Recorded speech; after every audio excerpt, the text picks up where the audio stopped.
Okay, so good morning, everyone. Welcome to the Rutgers Q&A with University Leaders, titled Creating a Culture of Equity and Inclusion. Today's Thursday, March 25th, 2021, and we're just meeting for a quick hour through Zoom.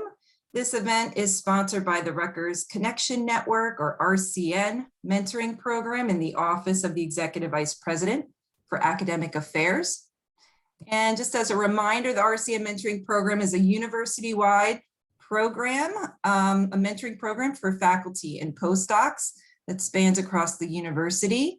As you can see from these photos, these were in the good old days when we were able to stand next to each other less than 6 feet apart without wearing a mask. But we are learning to embrace more and more this virtual mentoring world. And there are some benefits. Like this year, we were able to admit our largest cohort of over 115 faculty and postdocs across the university.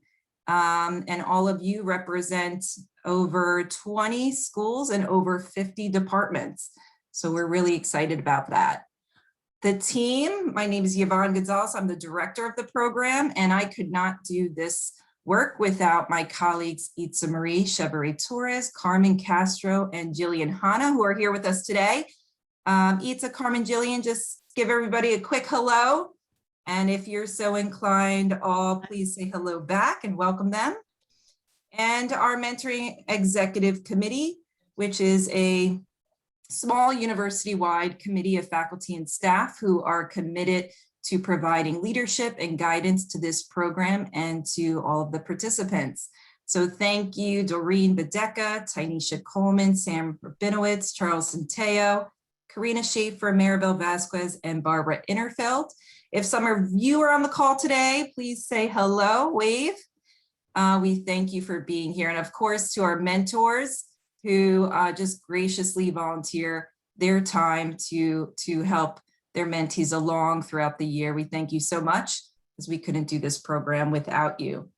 So the goal of today's event is to raise awareness and understanding through a diversity, equity, and inclusion, DEI lens, around the challenges, opportunities, and considerations related to advancing a culture of equity and inclusion at Rutgers. And I'm excited to do this event for this RCN group in particular, because I really do think of all of you as allies who already provide leadership by investing in making Rutgers a better place through mentorship. And because you're intentional about contributing in this way, I think you'll find today's panel really helpful in thinking about mentoring and creating positive change through a DEI focus. So on that note, I'll hand it off to Carmen to introduce our distinguished panelists and moderator. Thank you everyone for joining us today. We look forward to an engaging discussion. We encourage everyone to share any thoughts or feedback in the chat. We'll monitor the chat as we go along. If you have any burning questions, feel free to shoot them to me in the chat directly. We'll do our best to check these throughout the session. Now I'd like to introduce our panel and moderator for today's session. With us today, we have Dr. Anna Branch. She's the Senior Vice President for Equity at Rutgers. We also have Dr. Sherri-Ann Butterfield, Executive Vice Chancellor at Rutgers-Newark. Dr. Sangeeta Lamba, Vice Chancellor for Diversity and Inclusion at RBHS. And Dr. Nyeema Watson, she's the Vice Chancellor for Diversity, Inclusion, and Civic Engagement at Rutgers-Camden. The panel will be moderated by Dr. Crystal Bedley. She's the Director of Faculty Diversity, Education, and Outreach in the Division of Diversity, Inclusion, and Community Engagement. That was a mouthful. Thank you everyone again for joining us today for this very important discussion. And now I'd like to turn it over to Crystal. Thank you. Good morning, everyone. Good morning, panelists. Let's get right to it. We're going to start, as you often do, right, with a broad question, but one focused on creation, right? So in your own words, I'd like for each of you to share with us, what does it mean to create a culture of equity and inclusion, thinking about faculty and postdocs' role in this in particular? And if you can, give us one example of how what this looks like on the ground or in practice. Anna, you're unmuted. Would you like to go first? Fun. I'm gonna just go right to you. Good morning, everybody. I'm gonna talk about, or this is like the fun question because it's everything I talk about all day.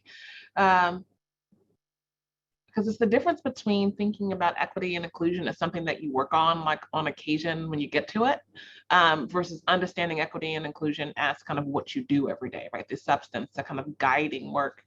I mean, the example I've been using is the difference between kind of diversity as sprinkles versus baking it in.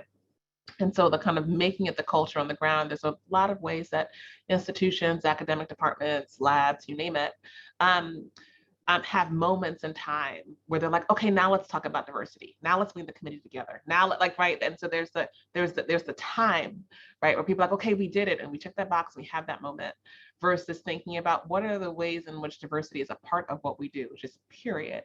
And what does it mean for us to understand, appreciate that, and frame it so that it's not one person's job or a committee's job, but all of us are thinking about how that frame of kind of diversity and equity and inclusion, whose voice we're hearing, whose voice we're not hearing, how it shapes not just recruitment, but kind of the kind of life in the department.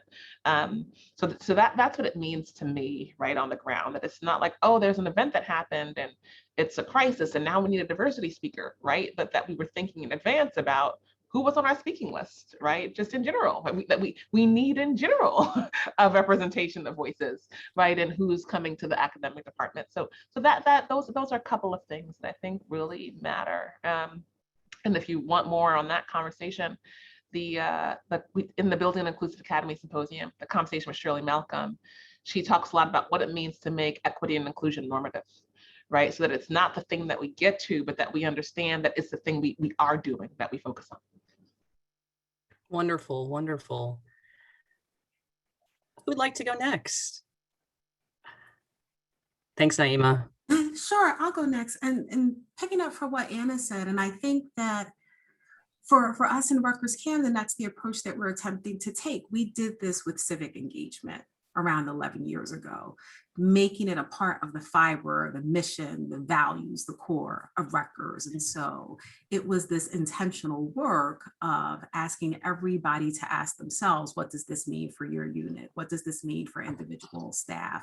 What does this mean uniquely for each student or each faculty? And so I think it's the same lens for the diversity, equity, and inclusion work, understanding that we're all unique individuals and everyone needs different things at different times in order to be successful. And so how are we thinking about the whole of the institution, the whole of all of our students, our faculty, and our staff, but how are we thinking uniquely about a particular staff member or a particular faculty member? What do they need to be successful here? And not just successful in getting them here, what do they need to be successful throughout? And so that shifts and changes from the perspective of the person, again, whether it's going to be a student or whether it's going to be a faculty member, but it really is taking that time and energy to understand that person, what they need, and then ensuring they have what they need, and continuing to do pulse checks around that. Like Anna said, like, it's not just a box, we've done it, we've gotten that faculty of color here, they're great.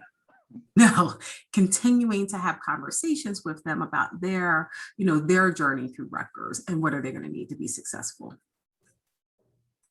I want to chime in on that because what Anna said about normative and what Nyeema said about intentional, right? And it's the intentionality piece that often escapes us. We are very great about identity months, Women's History Month, Black History Month, Latin, I mean, come on, right? And so getting away from there and being really intentional when when I think about hiring and retention in particular, right? So we'll say, oh, my dean said that we can go after the diversity hire. And then the conversations are usually problematic around how that happens. Oh, we got an extra one, or I got a twofer. I put out one ad and I got a twofer. Those are not okay things to do, because if that's how you're articulating it, the practice of it is going to be problematic, right? And so the conversation shouldn't be, oh, we're looking for the diversity person. We're doing a search and we want the best candidate. We need to think about how inclusive that search process is and how inclusive that interview process is. And then once they get here, what does their experience look like, right? And the intentionality behind that, and not about, oh, well, we don't have a lot of other faculty of color to mentor them. So the one faculty of color in the department or in the unit is responsible for everyone, whether we hire a woman or, it's DEI is all of our responsibilities. It's all of our responsibilities every day, every moment of every day. And that's the way that people feel included in the process and feel like they're part of it. And so when I think about what that looks like in practice, that's what it looks like to me. And I'll stop there.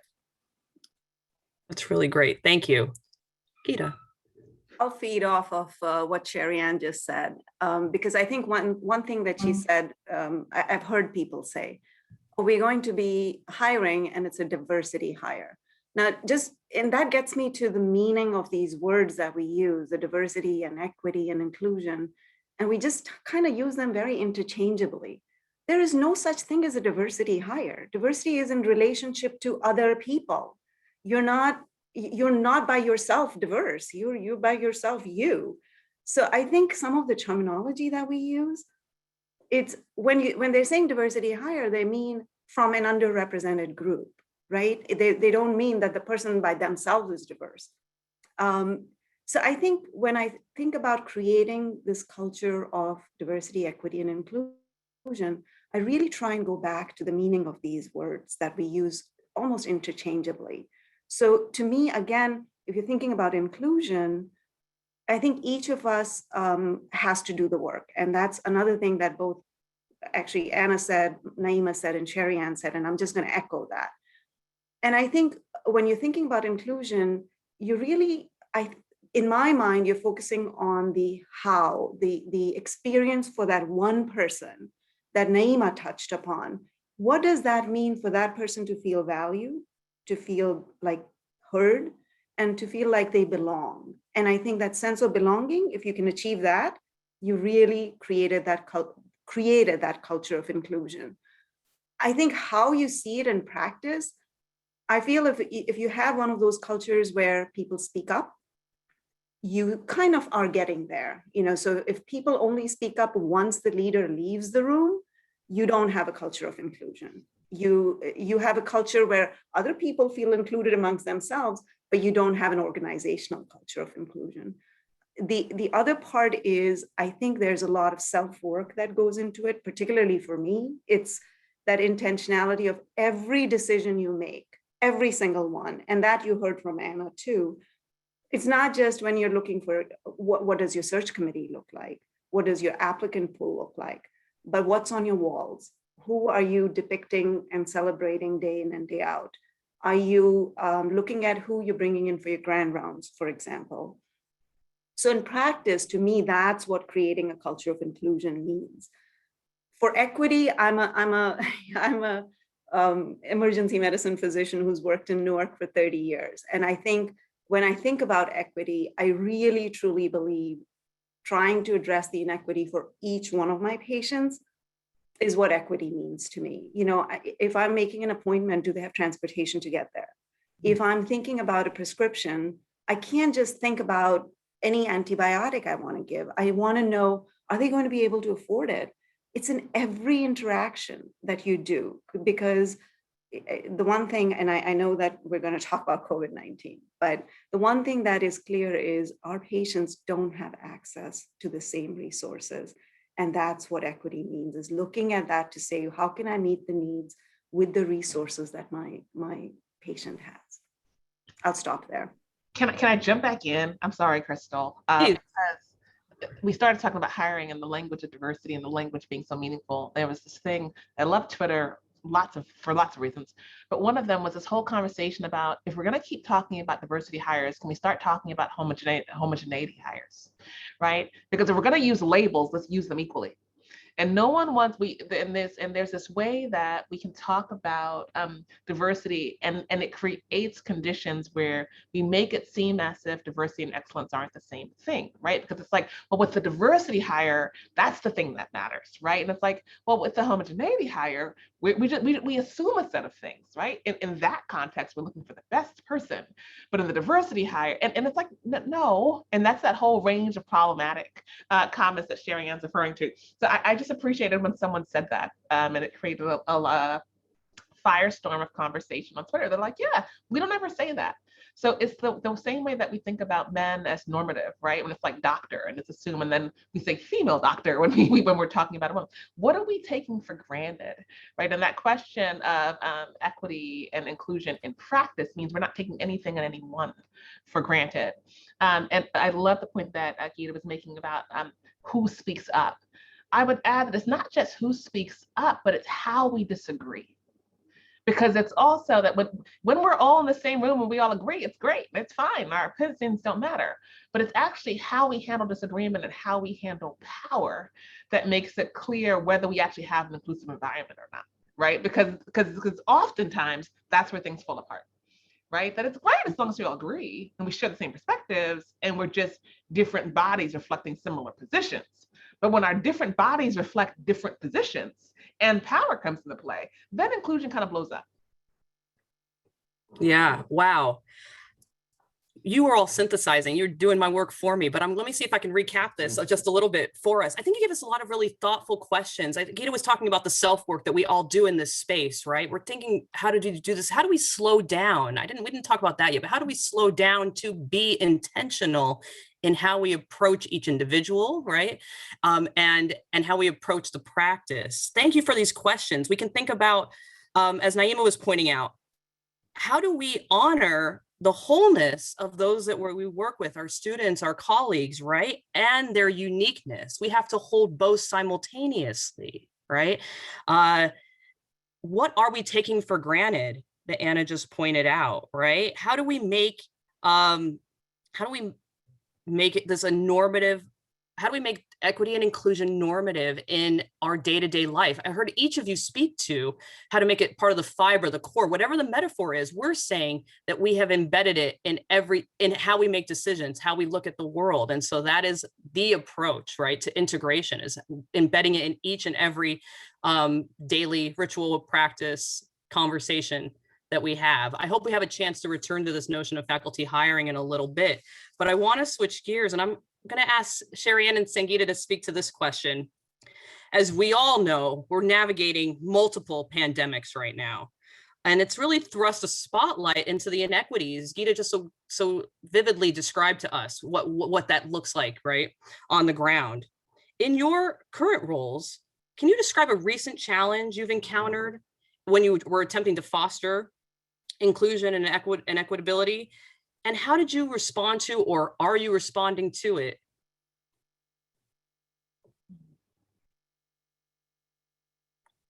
I'll take that. Thank first. you. So I'm actually going to do from the summer. So we know things.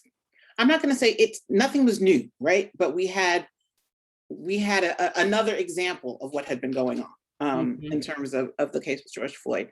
And what I was struck by was the amount of messages I got from students, and I'm saying some intentionally, from students saying, please do not expect us to come back in September, come back virtually, but come back and faculty not address this in my class. And I don't care what the subject matter is. I don't care if I'm a chemist or a social worker. You all would be actually disrespecting who we are as students if you all don't. And I was completely like, oh, you want me to get all of the faculty address? I mean, it was sort of, but it's not an unreasonable request, right?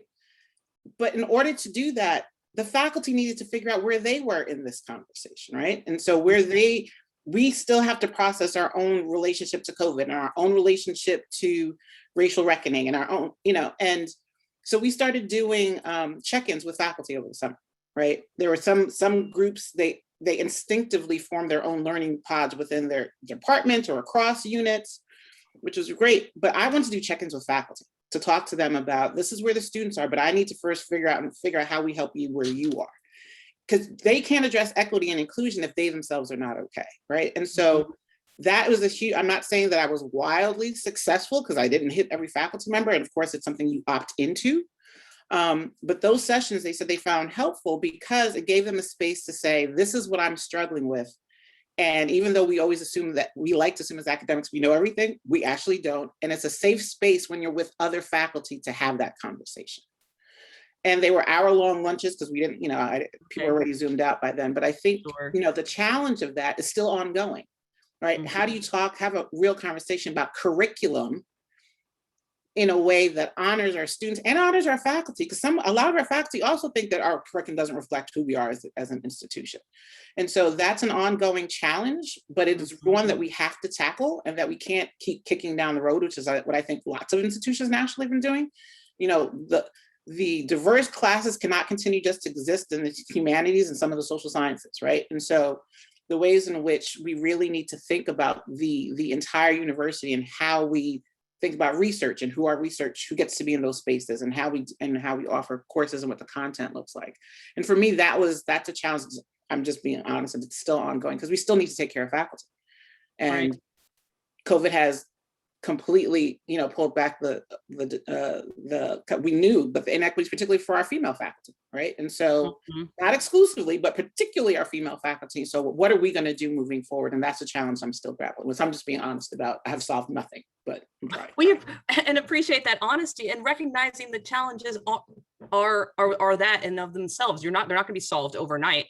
As you seem to get a hold on one, it seems like a new one crops up. I can only imagine what you deal with on the day-to-day. So I appreciate your honesty, your candor around that, and recognizing that it is an ongoing challenge, both institutionally and nationally. Gita, would you like to weigh in on this? I think, Sherri-Ann, I'm just going to echo some of the things that I think the one thing that you'll recognize, I hope people, and I know that they recognize, is the problems are the same. I don't think that the problems are different whether we're in one campus or the other campus. They're exactly the same. So I'll echo what Sherri-Ann said, because as I was thinking about this question, this was the same thing that came up on my sort of what was the challenge in this time of national reckoning. And this knowledge gap.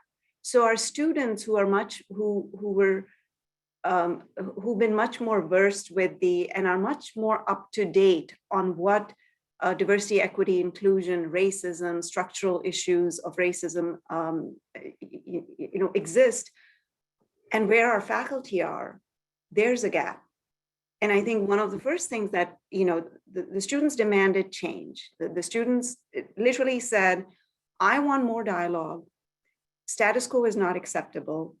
I want, and particularly for the biomedical and health sciences, it is not enough to talk about race-based care. We really need to be talking about race-conscious care.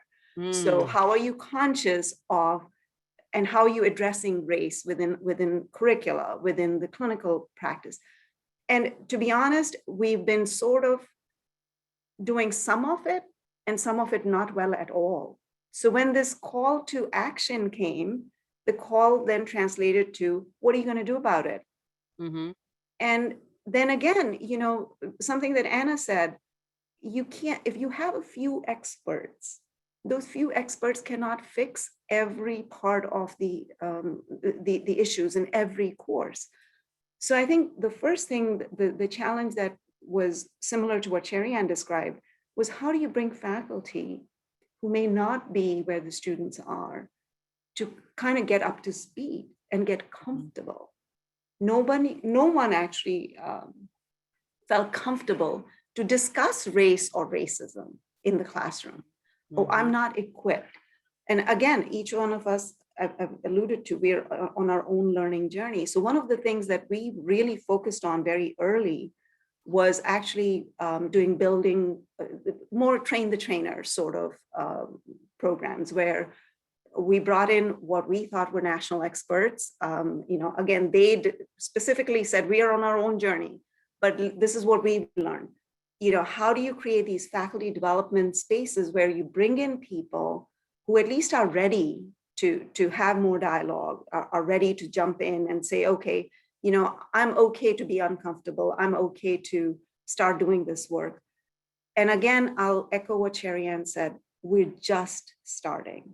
So what we found is, when you bring faculty into one session, what they want is a follow-up session, because the questions that came up are, well, what happens if one of my students says this? Or what happens if one of my postdocs says that?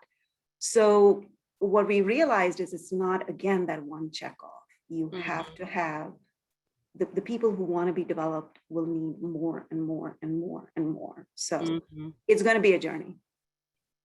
I might add one to this? Please. You know, I sit on my hands a lot because I'm like, oh, can we talk about it? Because I think the thing that both Sherri-Ann and Sangeeta are talking about is, what about the people who aren't ready? Right? That's what's right underneath that conversation, right? The students saying, don't start this conversation with me. Like, we're coming, we're ready, we're fired up, we're upset. And we can't talk about our students if they're monolithic because they're not all ready, right? And then our faculty who are coming into the conversation and, you know, are at differing levels of awareness. And the frustration I hear from folks is, we have the conversation and the people who need to be in the room aren't in the room. Those aren't the people that are opting into the conversation. What does all this mean? So I just want to name that as a challenge, right? As an ongoing challenge for what it means to do the work of equity and how you respond to moments of crisis in both society, and how those moments of crisis in society can lead to crisis in departments, can lead to crisis right in the academy in ways that are not neat, you know. And so you talked about, and the resolution and the next steps then aren't neat because we don't share an understanding of the problem. We don't share an understanding of the path forward. We're at different capacities and we think we know it all, right? And so that combination of things means that people get stuck really quickly, right? And then there's a kind of shutting down and jumping in the corners. And I think that this is the complexity, the difficult work actually of inclusion. And so sometimes you think, well, oh, well, now the racial reckoning happened and everybody's on board, right? No, just no, right? And so what does it mean to move forward knowing that that's the case? And I think what both Sherri-Ann and Sangeeta were talking about are about how we wrestle with that reality. Yeah. But I think it's also thinking about it from a slightly different perspective. And I'll bring this in from the perspective of our students at Rutgers-Camden. We didn't get a lion's share of emails like Sherri-Ann did, or we didn't get them from the administration. We got a lot of data back on our students that they are struggling to live. Like, they are concerned about the racial reckoning. They are deeply impacted by COVID.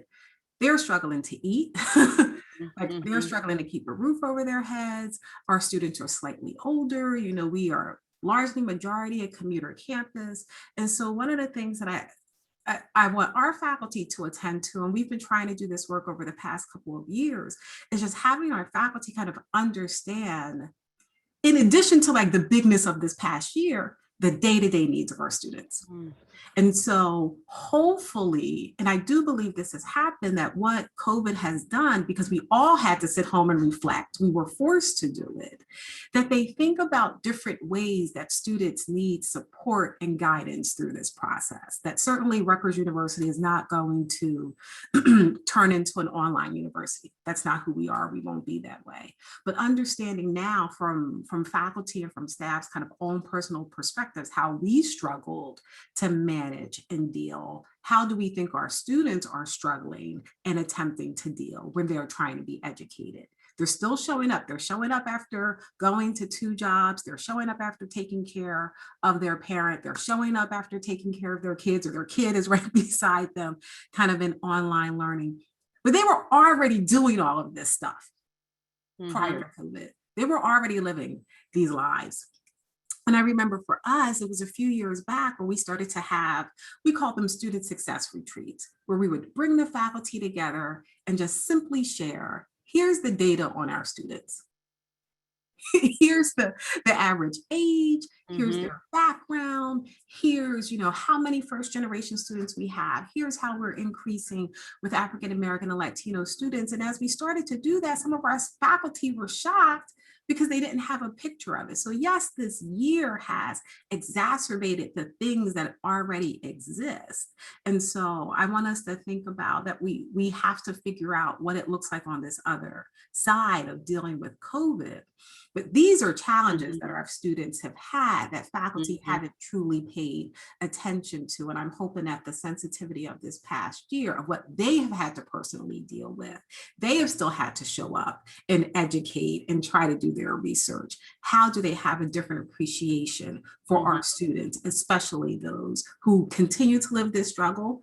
This struggle is going to be with them, you know, once we come back to whatever normalcy will be for us in the fall. And so as we think about the kind of, you know, inclusion and equity, what does this mean as we stand before our students and educate them? how are we taking into consideration who they are and the experiences that they're having, and how should that shape or reshape how we educate and support them?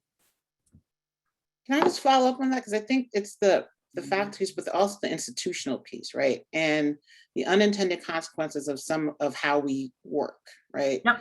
And so I've been at Rutgers 20 years. And when I started, we used to have evening classes that started at 5:30.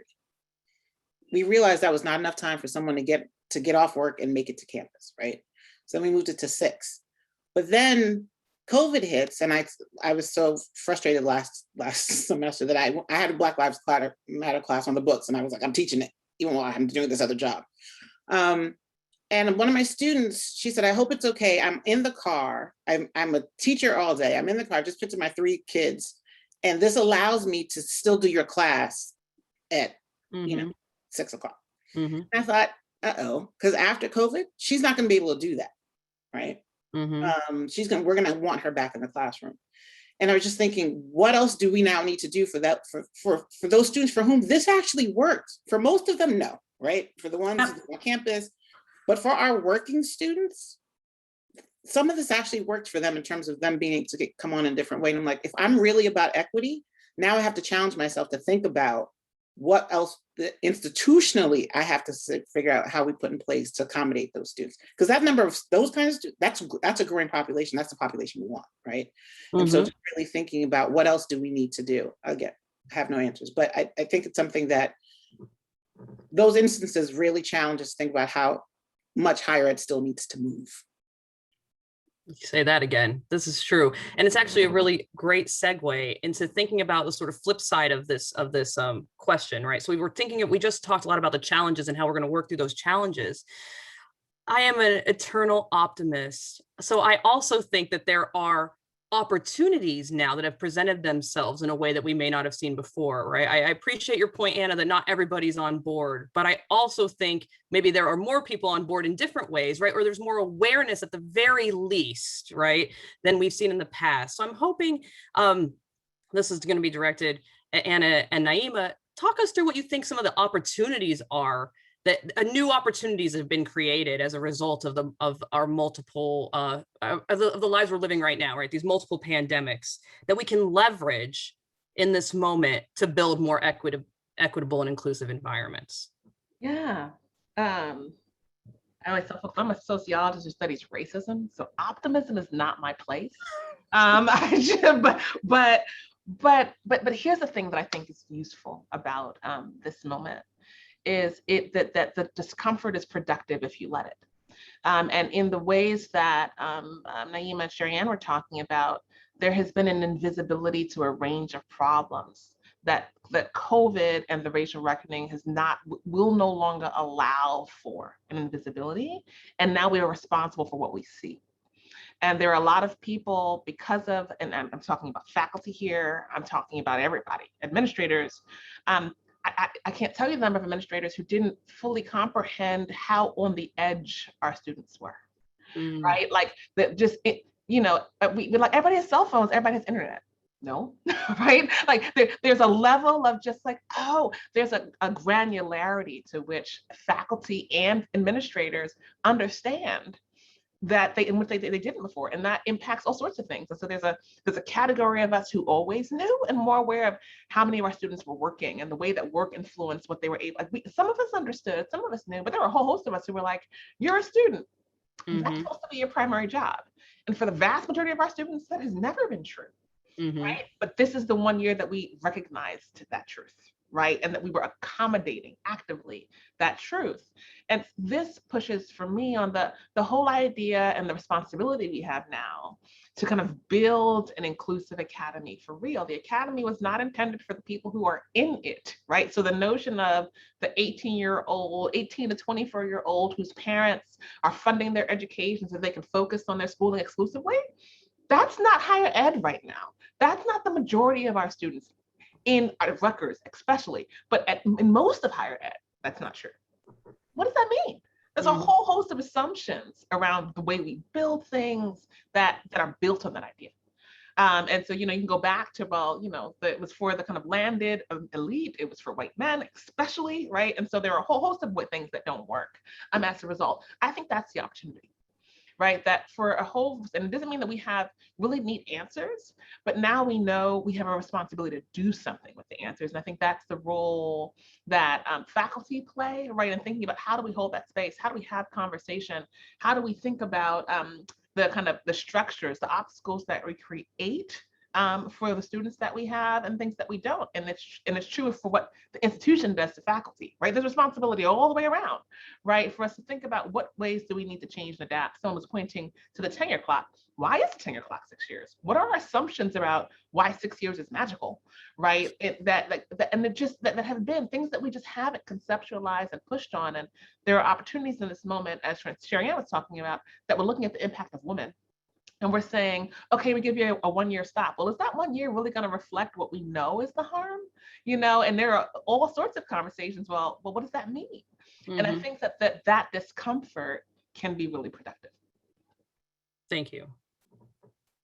And I think this is the first time I feel like we are going to be held accountable for this. I think this is the first time where we have, true university leadership and President Holloway, through Anna, through the work that Gita, Sherri-Ann, and all of us are doing, that we've attempted to do this work kind of on our own in our campuses. And we have people who've wanted to do this work, who've been on this journey kind of with us. But we have a president now who, from the door when he came in, said, I'm going to hold you accountable for this. And even in the midst of all of these other things that are happening, I'm going to hold everybody in the university accountable. That's big and that's different. And I feel a change on our campus, and just in conversations with others. Like, I have great relationships across the entirety of the university, but I'm having more substantive conversations about how as a university are we going to address these issues.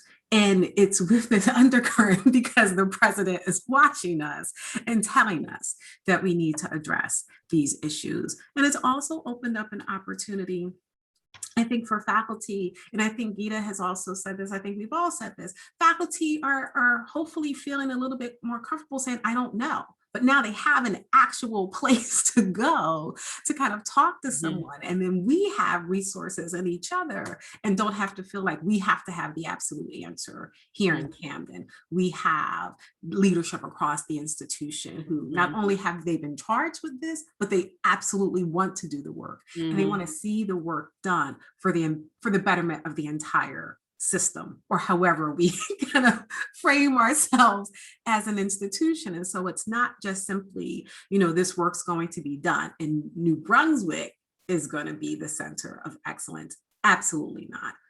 We are excellent because all of the campuses will be excellent, because all of us have something to give. All of us make Rutgers who we are as an institution. So I think this accountability from the leader saying that we are going to address this in every way, and then having an actual process and plan and people to go to say, we're not going to solve it all overnight.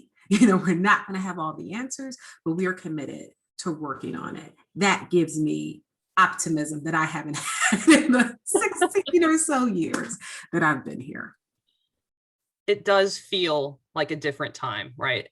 Gita, you want to say Crystal, something? I was going to echo one thing, and I think you heard it sort of with Nyeema, Sherri-Ann, Anna all saying it. These moments in time, as much as we've suffered in the last year, are moments of time that only come once in many, many years. This disruption has to spur innovation. The reason that we have a handheld device that can do everything for us was a disruptive technology, which has created the mobile access to everything. We accelerated some of the innovation that we were hoping to do, flexibility in the workspace for our staff, flexibility for women, flexibility for our learners. I think if we cannot go back to being the new normal is not going to look like the old normal. And that means in every space, whether it's teaching, whether it's work environment, whether it's policies, or whether it's diversity, equity, and inclusion. I really think this is a moment of disruption, and how we set the stage in the next 3 or 4 years, which academic institution uses this disruption to innovate and which ones fall back into the old traditional ways of doing things, is going to set who will succeed and who will be the same as forever. So I just wanted to echo that. I couldn't agree more. Can I follow up on one thing she said? Because that symposium we held back in January, if you didn't get a chance to watch it, you totally should, because it was phenomenal. But one of the things, I asked this question of the final panelist, Sherri-Ann about what do you say to those who say now's not the right time, right? That there's so much going on, we're so underwater, there's no resources, like that, all the things that we know are true. And the answer that Sangeeta just gave is exact. She said, you've got to use the disruption, right? That you actually have to use it. And I thought her answer was just so brilliant, because it's a different frame. It's about not waiting till it's comfortable and the answers are clear and obvious, but it's leaning into the fact that there's uncertainty, there are challenges, and pushing toward ideals and aspirations, but using the disruption actively. So I just want to echo that frame and encourage you to check that conversation out. I just wanted to also jump, I'm sorry, Crystal. Oh, you're good.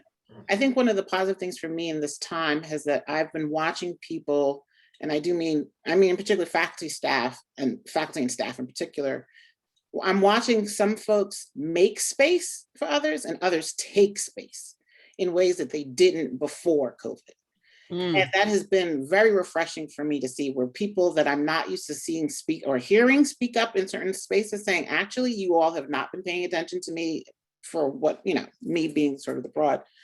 And then the ones who are saying, Ashley, I'm sorry, this is, and I'm like, oh, wait, did you just really open up an ability for someone else to contribute? I mean, and I think the awareness part, right? So there's the accountability part, but there's something right now that has sort of unleashed some people in a good way, because we have to unleash people in a bad way. But the ones who are really being much more thoughtful and asking the right questions and asking for help.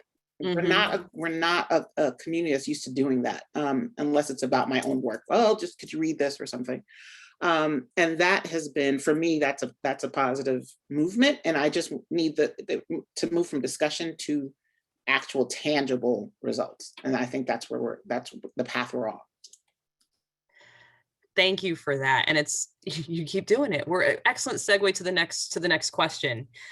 So while we recognize that we need to be incorporating inclusive thinking, framing ourselves with this equity mindset in our day-to-day practice, sometimes it helps if folks have one thing they can do, one action that they can take to help us move this forward. So thinking about the spheres of influence that faculty and postdocs inhabit, what's one action they can take to promote a more inclusive and equitable culture in their spaces? Maybe I'll go first on this one. I think I've shared this with you. I'm an immigrant who came into the country, and my experiences are very different from the lived experiences so I have had to spend a lot of time learning about the lived experiences of someone who is not in my shoes, because all I can speak to is as a woman, as an immigrant woman from Southeast Asia. That's all I know. So I think, and we're in academics, and one thing we do well is learn. So if you had to do one thing, I would suggest, which I've used myself, is begin with yourself. You decide that I'm going to set an intention to read, listen, step into someone else's space, and just understand, really deeply think about and understand a culture that's not my own. That's a lived experience that's not my own. And then get comfortable with being uncomfortable when someone else is telling their story, to saying, okay, I don't, just listening. So that's one thing that you could do for yourself. And trust me, it'll change your interactions with your team, and it may change the sphere of influence beyond it. Wonderful. I'll echo that one, because so much grows out of it. And to put a kind of word on it, model and aspire kind of cultural humility. And that humility is not something academics do well.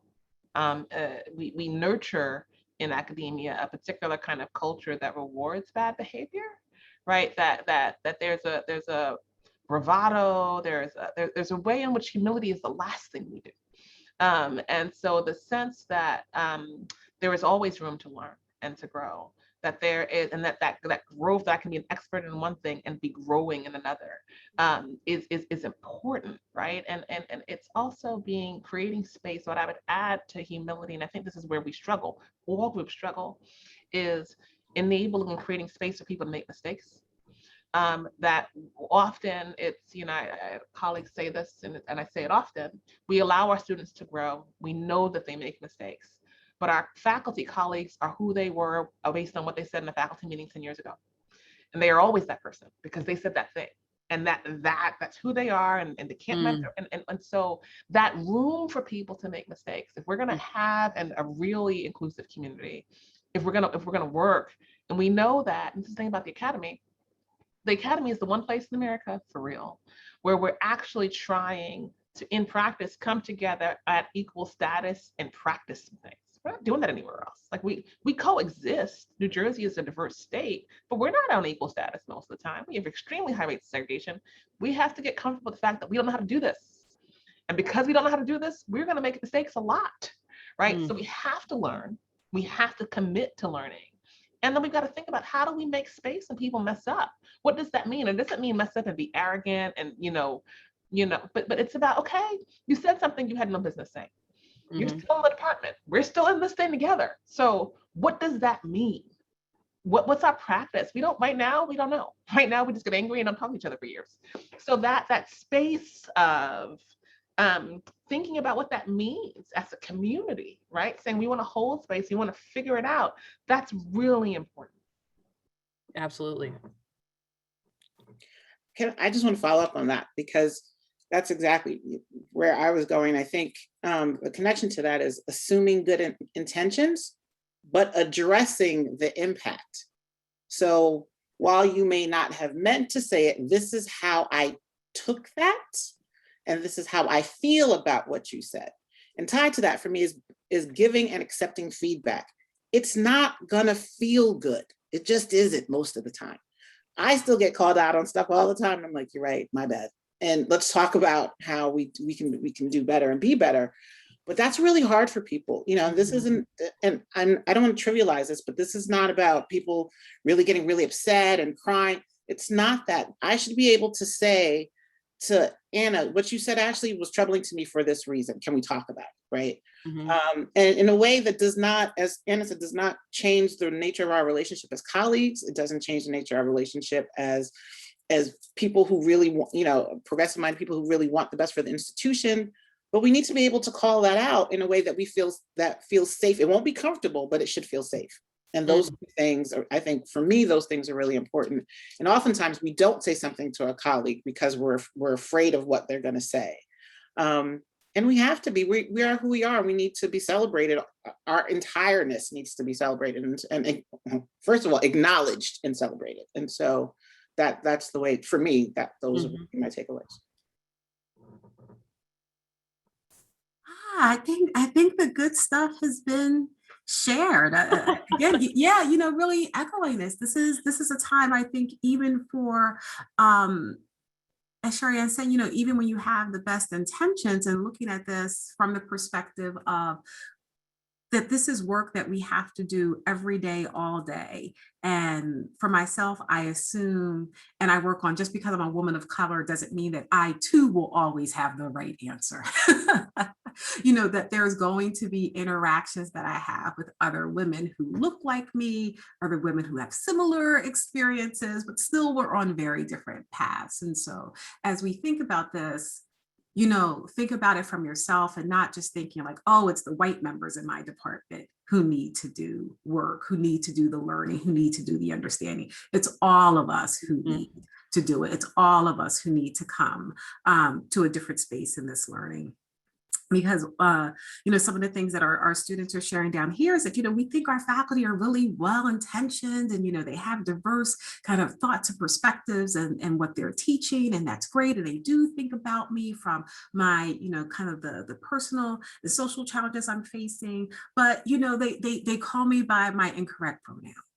I have done that. even with the best of intentions. And so as we think about this work, it's not just thinking about it from the perspective of, let's historically go back to the people that have done things to people of color. Even as people of color, like there's work there has to be done, even if it's around sexual identity, it could be around race, it could be around people's different ability levels and physical capabilities. Like there's always work to be done in this space. And so again, as Sangeeta said, like start with yourself and do this self-reflective work, because it's not like we're gonna understand every ism that's out there. Even if we're in the place where a lot of the challenges impact us personally, we still have to do the work to ensure that we aren't unintentionally impacting somebody else. Thank you. Thank you for that. A lot of what I'm hearing here is, see if this resonates with you, but I think if I were to pull this all together, it's about being vulnerable and respecting others' vulnerability to make mistakes, right? To work through those tensions and challenges, and recognizing that we all have we're all shared and invested in bettering the institution, supporting our students, and supporting one another, right? So thank you for those words that help us get to that place. Finally, if you could speak quickly to this, we're running low on time now. Can you just each of you share some ways that folks on today's Zoom can engage with your office? I'll get started. Thank you. Because strategic planning is the thing that we're all in, right? And so that's the thing, the pitch for all of us, if you will, because we're working hard institutionally to think about what does it mean for us to go forward. The conversation's great and words and statements are great, but how do we actually do this?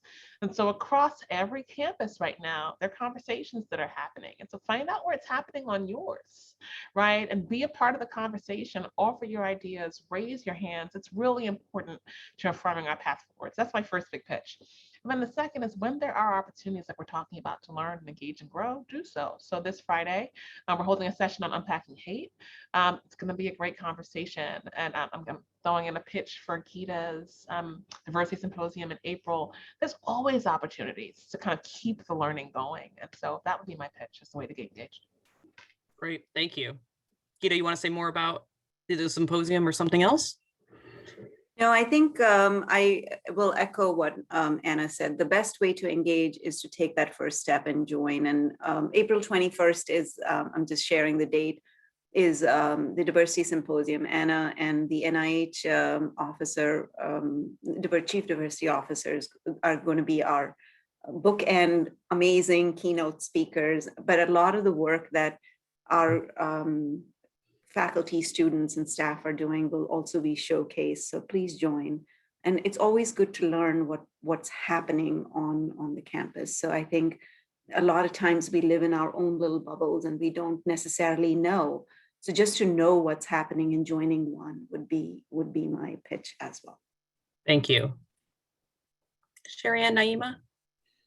I would just follow Anna in terms of the strategic planning process, but also just to email me. I think, lots of questions and concerns come up, and I get from faculty all the time, and our job is to help us figure out how to solve them, right? There are some things that are a little harder because it's institutional, but that doesn't mean we shouldn't take it on. It just means that we need to be a little bit more thoughtful about it. One of the things that we're grappling with as an institution is we still give finals during Ramadan, right? So what are we going to do about that? There are other schools nationally that have made different decisions. And so, but that's something that we need to actively engage in. I know several of our students have already brought it to their respective deans. And so that's a small example of how putting it on the table, because we don't always see what needs to be seen. So please definitely email me and the Chancellor office. I mean, Nancy Cantor, she gonna take it on, let's be very clear. So let's engage and we're not afraid of the fight. So let's just really put all and we have a lot of troubling things as an institution, right, that we want to fix. So don't be afraid to put out that. That's what I would say. Thank you. Thank you for that. And for us here, and this is for my faculty here on the call from Camden, but across the institution, think about this work that we're doing in the space of DEI, not just internal for the campus, but how we engage externally with the world. starting first with our local communities, spreading out across the regions of the state of New Jersey. So I really respect and appreciate that a part of our DEI strategic planning includes our focus on community and civic engagement. Again, it's something that we've been doing as institutions across the state. But if we can't, we can't think about just simply addressing our work, what happens internal to the walls of Rutgers. As an institution that's here to serve the public good for the state of New Jersey, we have to address how we interact and deal with DEI as it relates to the communities that we're situated in. And so if you're interested in thinking about this perspective from that perspective, we are here to be a resource, not just for Camden, but the entire institution. Thank you so much. We needed that external focus as well. It's easy to be inward sometimes, right? So appreciate that. Let me turn the floor over back to Yvonne for some final remarks. Okay. Dr. Branch, Dr. Butterfield, Dr. Watson, Dr. Lamba, thank you, thank you, thank you, thank you. Your thoughtfulness, your intellect, the insights you shared with us were extremely helpful and meaningful. And Dr. Bedley, you inspire me, you inspire us all. So thank you so much. Here's my one word takeaway from today. Can you see it? It says humility.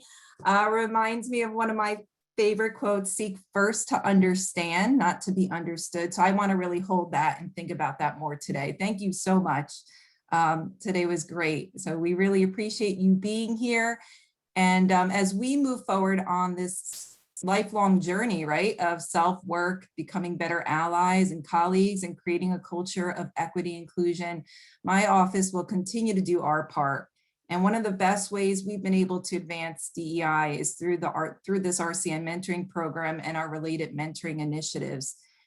So in order to help our RCN participants here on today's call and those who couldn't make it today better integrate a mindset and practice of DEI within mentoring, our team has put together a new RCN webpage called Mentoring Across Difference.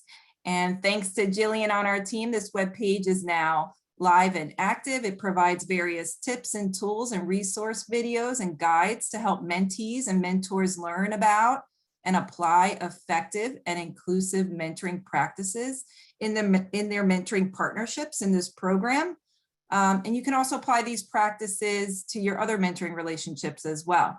So we'll be sure to send it out to you via email after we end here. And if it's okay, we'll also include the link to the symposiums, both of the symposiums that Dr. Branch and Dr. Lamba mentioned.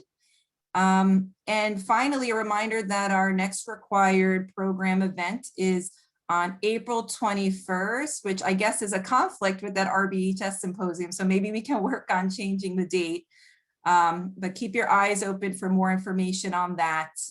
Until then, please continue meeting monthly with your mentoring partner. And I hope you'll be able to enjoy the 70-degree weather that we're having today. Thank you all. Take care. Stay well. We'll see you soon. Thank you, everyone. It was a pleasure.